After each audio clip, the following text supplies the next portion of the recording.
everybody. Welcome to the Down Home. Yeah, welcome to the Down Home Texas Small Business Show. I am Tammy Fisher, your enrolled agent. And I am Amanda Adams, CPA. Great. Yes. And we're very happy you're here for part 2 of self-employment tax. Everything you need to know. And some of the things you wish you didn't. And some of the things you wish you didn't. Some of the things we wish we didn't about self-employment tax. So we left off last time right here. Yeah. So we left off with $13,000 being a hella ton of money that we are not prepared to pay to the IRS. Yeah. And that's, and again, this is for someone who is a single guy, self-employed, who netted 50 grand. Single gal too. Oh, single gal. Yeah. Who netted 50 grand. And I mean, let's be honest. Those are conservative figures. I mean, you can do the math. You can extrapolate that out. If you had a successful year and you netted 150, you can imagine how much that is. Okay. So that said, today we're going to talk about a couple of things. First, we're going to talk about how do you lower that number so that it doesn't hurt so bad? What are some legitimate ways that you can help yourself? And then number two, we're going to talk about how can you pay that? How do you pay that to maybe not hurt yourself so bad all at once? And what is the IRS expectation of you when you owe self-employment tax? So those are some pretty tough things to be talking about. Yeah. And again, things that people watching need to know, right? Yes. So buckle up, because we're gonna help you get through this. What we want everybody to remember is that while this is a scary situation, this is actually a situation that's pretty common.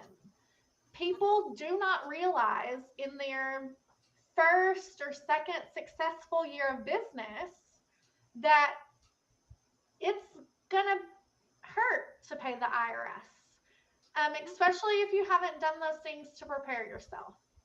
So like Tammy said, we're going to jump into some things that you can do to lower that tax liability first, and then we're going to talk about how we can help with those payments. Sure. So first things first, what can you do to lower your tax liability? Make sure you're taking all your deductions. Make sure you're taking all of your deductions, because you're being taxed on your net income, net earnings. That's your income minus your expenses. Yes. So let's make sure that you have deducted all legitimate business expenses that are available to you. So what does that mean, Tammy, if I accidentally swipe my personal card for a business expense? Well, that means that was a legitimate business expense and it needs to be included in your books. And there's a way to do that. But for your tax preparer, if you can just make a list on paper of things that you bought for the business or paid for the business on the personal side, that's helpful for your tax preparer. Very helpful. We will remind you that it is the taxpayer's responsibility to be able to prove that those are deductible items. It does not fall on the tax preparer. But we want you to take all of those deductions that you qualify for. Whether you swiped the wrong card, whether there was no money in the business account and you had to swipe your personal, right? Our preference, but we want to deduct every legitimate business expense. And now we could do a whole show about business expenses, and we probably will at some point. But what are some common legitimate business expenses? Office supplies, business travel. your pens for you and I, the microphones, the cameras that we use. The cameras that we use, our paper clips, our calculators, notebooks, um, marketing and advertising expenses. A portion of your cell phone if you're using that. A portion of your cell phone. Your home office. If Yes. you do not have a legitimate storefront or office space and you're using your home as your office operations, we are going to, there's a formula that we're going to use to give you a deduction for that. So you need to be keeping track of what it costs to run your home office. We're going to maybe be able to deduct some vehicle expenses for you using the cost of your personal vehicle to operate your business. Yes. And so we want to take all of those into consideration on what you're going to pay tax on. Again, we want every legitimate expense. Every below one, your tax every liable. legitimate one. Okay. So what's another one? You want to call out another one? One of my favorites. Sometimes we as business owners are so focused in the here and now, we may be looking six months ahead if we're lucky, but we want you looking 16 years ahead, 20 years from now. What am I talking about? We want you planning for retirement. There are ways to deduct retirement expenses through your business. And that not only helps prepare you for your future, but it also saves you money. It lessens your tax liability. It helps in so many ways. And a lot of business owners are not aware that they're squirreling money away on the side and putting it into accounts, and they're not getting a deduction for it. If they're lucky, they're swirling money away. There's a lot of business owners out there who are so busy just running the business and fighting to stay alive that they're not saving anything. So if you're running a profitable business, one of the things that I do want to talk to you about, if you're my client, is setting aside something for your future. Yes. And being able to make a deduction for it. Yes. Whenever possible. And there's some excellent large deductions that you can take, especially depending on your entity structure, that are available to you. Yes. And, retirement benefits are often an overlooked benefit to offer to your employees. I come through a lot from the advising standpoint, and I can't tell you how many people I'm hearing their employees say, we want retirement. Retirement is going to help us stay here. And this generation, retirement contributions can be make it or break it. Retirement contributions matter. And another one, and this is number 3 on our list, is health insurance. Health insurance deduction, you as the owner of the company, paying for your own health insurance, oftentimes there is a way to be able to deduct for your health insurance premiums and for those of your family. And additionally, depending on your entity structure, there is a way to possibly make a portion of that deductible to your business, but there's also the opportunity to offer that to your employees if you have employees. And when you are able to offer retirement and insurance benefits to your employees, you become an employer that people want to work for. Mm-hmm. So that's something to think about. In the competitive world that you're operating in and trying to hire the best talent, that's one of the ways that you put yourself above all the rest, is being able to offer those benefits. So I'm going to skip 2 because those are going to talk a little bit about lowering your income tax. And I want to stick strictly to self-employment tax, and we'll come back to those 2. So we're going to reiterate, track your mileage. If you are using your vehicle, track your mileage. You can take a deduction for the business mileage. Now, word to the wise, driving from your home to your office or to lunch is not a legitimate business mileage. But what if you stop and you meet and talk to a client on the way? Like, what if Well, you back out of your driveway and you stop in the middle of the street to talk to a client? no, It's a client meeting. no, Come no. on, Amanda. However, if on the way into the office you stop to meet a client, the mileage from that client meeting to the office will then be deductible. Okay. So you need to arrange to have your client meet you on the sidewalk at the end of your driveway. No, ma'am. You're not No. going to give me. You're not going to give me any leeway on this. Mm-mm. Nope.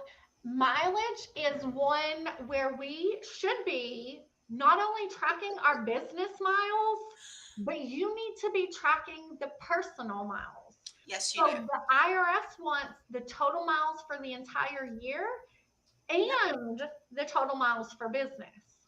They So do. They do.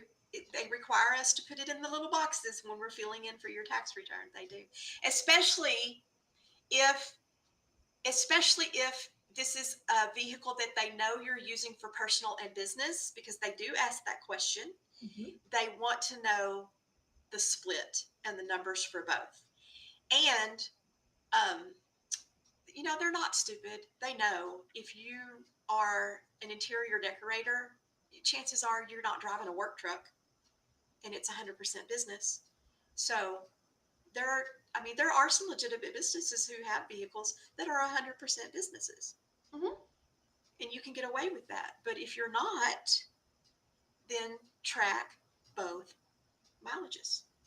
Okay, so Tammy, I've been seeing a lot of hot topic takes on vehicles and mileage and whether they're in the company's name or an individual's name, and the IRS cracking down on that, and whether it's commercial insurance that's on the vehicle.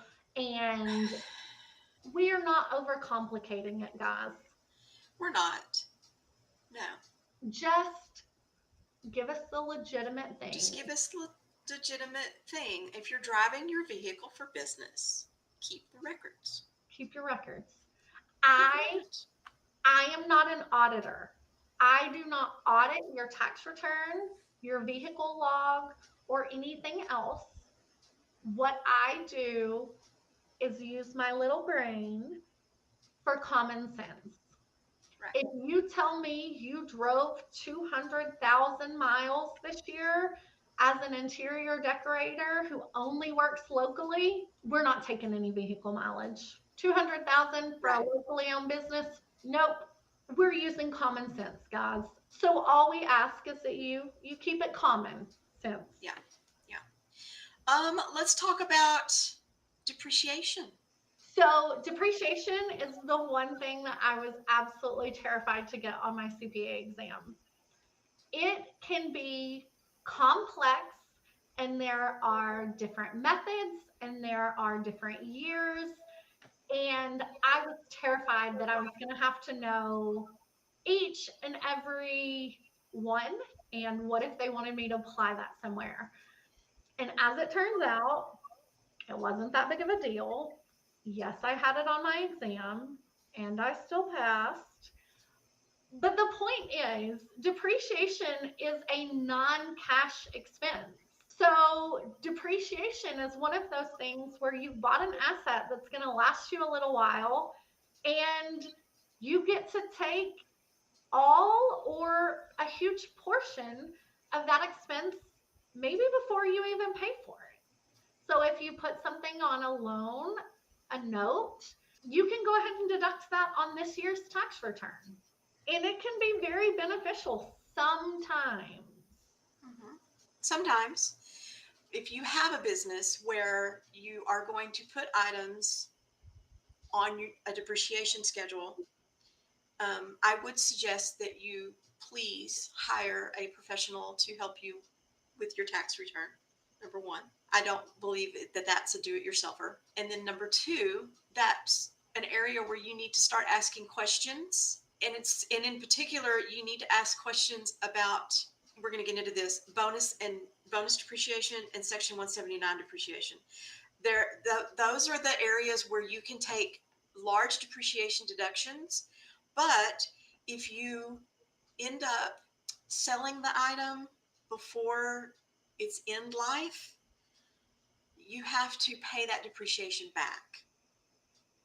So there could be something going on there in future years, like especially if it's a vehicle. Let's say you bought an $80,000 truck and you took bonus depreciation on it for that year, and you bonus depreciated the entire $80,000. Yay, you got a huge deduction that year that caused you to not have to pay a lot of tax. That's great. But if you only keep that vehicle for 3 years and it has a depreciable life of 5, you have to recapture, pay back a portion of that $80,000 that you depreciated. That may not look pretty. So you and your tax professional should be talking about this. And if and you what your have intention is for that truck. And if you have big swings in income, so it might not make sense when you're going to pay 10, 12, 22% tax this year, but next year we're expecting you to be in the 37% tax bracket. Sure. Yeah. It may not make sense for you to do it this year. Right. And this is we're kind of getting off topic here. But this is an area where when you pay to work with a tax professional, you get your money's worth, number one. And number two, this is an area where you can't listen to TikTok Tommy when he's talking about how to do your taxes and he's telling you, write it off, it's deductible. They just write it off. Write it off what? You as a business owner need to know before you go down and start buying stuff because it's a deduction. There's fine print. You should never buy something for a tax break. Now, the next one is something that we've personally done. We have employed our family members. Absolutely. So there are rules and regulations. Yes. But we have hired our kids. And I just think that is such an important thing. One, they're doing the work. So they deserve to be paid for the work. That is one of the big number one things, is the number one rules is that, first of all, it has to be appropriate. It has to be age appropriate, and it has to be legitimate. So you can't just say, oh, I put my 5-month-old on payroll and he's a janitor.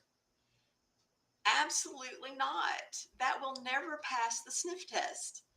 So no, but you can do it, and it can work out if it's done correctly. Very true, but it has to be done correctly. And this is not one of those things you want to DIY. It has the potential to blow up horrifically in your face. Yeah, absolutely. As a side note, the next one, your business structure. It matters how you set your company up. It matters. So if you want to be able to freely take money in and out of your company, you probably don't want to be a C Corp. Maybe not. And if you are freely taking money in and out of your company as a C Corp, talk to a professional. Right. I actually had that. So it is a very legitimate. Absolutely talk about that. And if you are profitable, making decent money, and you want to save on self-employment tax, talk to your tax professional about becoming an S corporation. Yep. But don't caveat, don't listen to the blanket advice that people throw out there about how everybody should be an S corporation, because not everybody should be. There are rules and regulations that come with being an S corporation that you may not be able to meet at this point in time. And the additional rules and regulations come with additional cost. Yes. Yes. And it might not make sense for what you save versus the new cost. Right. So we see this all the time. People say, "Well, yes, we can save you over here," but they're forgetting to mention what's over here in this other hand. Right. Or they're not forgetting. They're just flat out wanting to charge you more for tax prep. So Let's just face it, they're out there. they are, and They're out that's there. why I said forgetting, because we both know.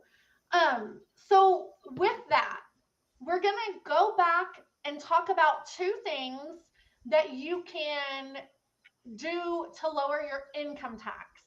So we've talked a lot about self-employment tax and how that's different than income tax.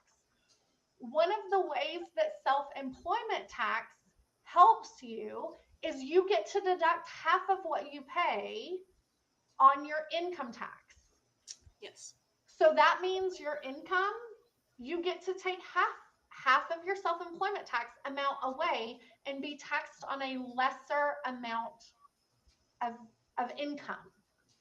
So it helps you.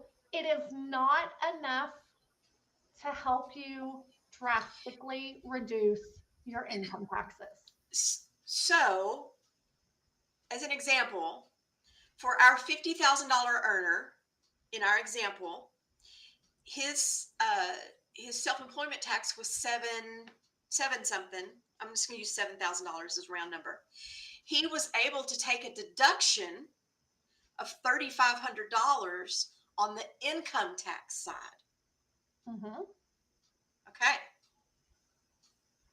But it's not enough to make it a huge tax savings. So don't think that that will be the case, but make sure you take it. And then one of the newer ones, what is it, Tammy? Are we talking QBID? Yes. Okay. Qualified Business Income Deduction. This is a gift from the IRS that allows you to deduct up to 20% of your qualified business income. So if you have net income from your business, you just automatically get a gift of a deduction up to 20%. Woohoo! Of course, there are limitations and things that you have to qualify for, and we're not diving into. We're not going to get into that. Thresholds, limitations, types of businesses, and all that. But I can tell you, in my practice over the last couple of years, every one of my clients has gotten it. Yep. Yeah. So we see it a lot, and it's nice to be able to have it. Very. Okay. Very nice. So we want to talk about how we need to pay these taxes, because now we know other ways to reduce our taxes. How are we going to get these paid? And I don't know about you, but I don't just have $13,000 lying around to give to the IRS on any given day. Right. Okay. Well, when you hear self-employed people or business owners talk about, I paid my quarterly taxes. I paid my quarterlies. In general, you can pretty much bet that they're talking about their self-employment tax payment. Mm-hmm. Because in general, those get paid every quarter. Yep. Now, what you pay and what the expectation is for you to pay can look a couple of different ways. And we can talk about that. The IRS has a calculation that is based on your previous year's tax return. So the IRS looks at your previous year's tax return and they decide that they want you to pay 110% of your previous year's tax liability by January 15th. Normally the 15th. Sometimes Normally there's January a 15th. holiday.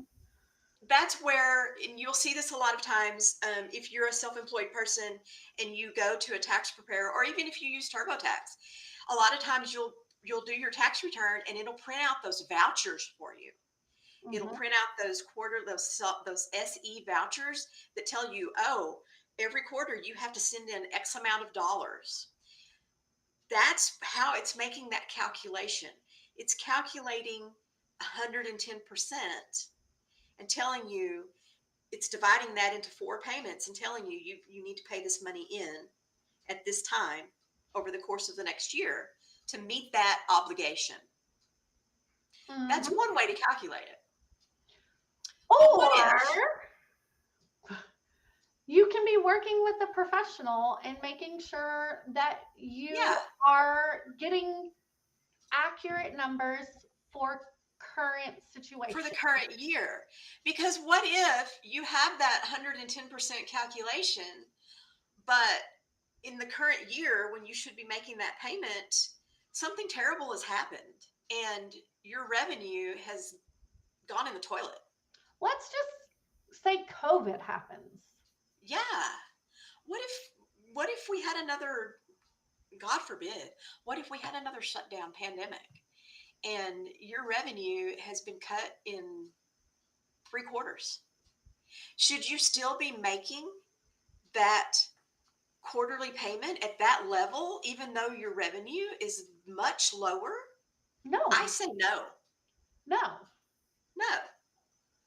Okay, So what if we go the other way? What if let's you go made the other direction. 100,000 last year and you're on track to make 1,000,000 this year? Yeah, Should you still be paying the same amount of taxes? Yes, no. you can do the safe harbor, but what does that do for you when you file your taxes? Okay. What does Because that that do is for you one at year choice. end? Yeah. Come year end, you still owe this huge amount of money because all you did was safe harbor, what Was they the call safe minimum. harbor. You paid this little bitty amount. So that's where, again, working with a qualified tax professional who can look at the current numbers and advise you throughout the year can keep you in a really good position. In a really good position. Yeah. They really are worth every bit of money if you are working with a true qualified professional. Yeah. Yeah. Yeah.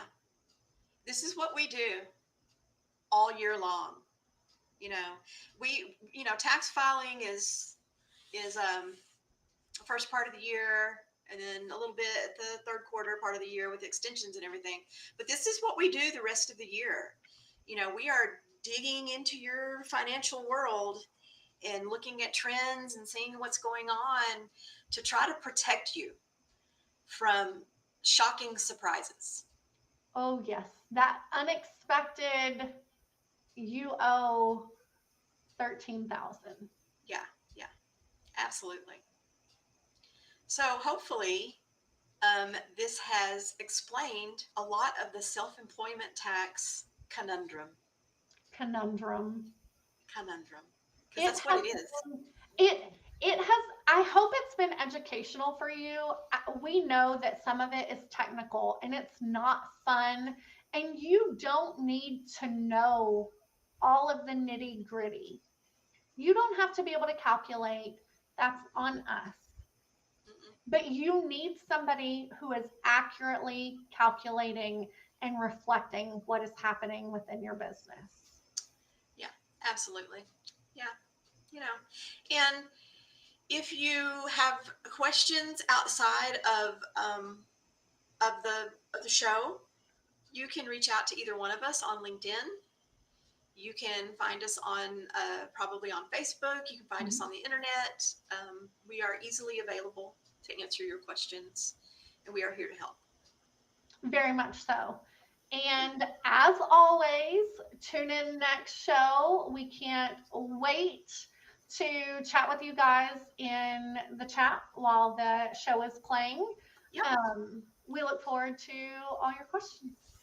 Yeah, we look forward to answering questions and to helping you run your business and be more successful and grow bigger than you ever thought you could. So, with that said, we will see you in 2 weeks. Bye, y'all. Bye, y'all.